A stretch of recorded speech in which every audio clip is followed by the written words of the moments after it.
Theresa May found a new form of words today, which may soon be adopted by school children in the work-shy world over. When asked about Monday's attempted Brexit deal on Northern Ireland, she merely claimed very good progress has been made. Sounded a bit hollow in the House of Commons, met with laughter. Tonight, however, there were some positive sounds coming from the Irish Taoiseach, Leo Varadkar.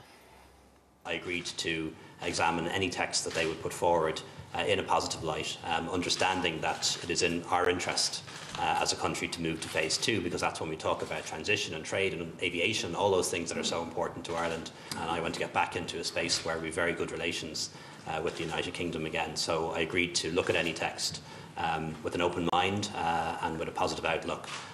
But I also emphasised the fact that when it comes to the substance and the meaning of what was agreed on Monday, that I can't depart from that.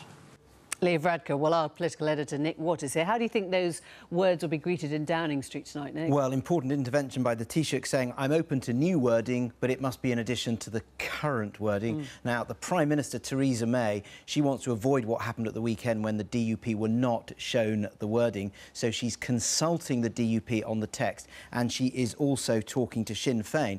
But the point is she has a very difficult balancing act. She's got to win over the DUP, but not in a way that Sinn Féin and Dublin therefore tumble out of the equation.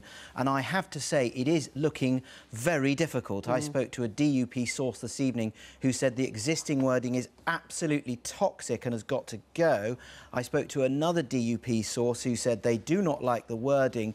They could just about envisage a situation where the existing wording stays, but the new wording would have to be so dramatically in their favour for that to have an add to all of that. Michel Barnier has effectively said that there's 48 hours to sort this out. Gosh, that clears the head, doesn't it? An intervention from Philip Hammond, the Chancellor on Brexit too. What are you hearing? That's right. Earlier today, he told the Treasury Select Committee it would be inconceivable for the UK not to pay its financial settlement to the EU, even if we don't have a deal. Downing Street came out a few hours later and said, I think not. And they said that the offer from the UK really is contingent on getting that future trade relationship. And interestingly, a few hours earlier, we had David Davis, the Brexit Secretary, confirming that the government had not carried out a formal impact assessment of the consequences of Brexit, and that was enough to ensure that the Brexit Select Committee, voting on party lines,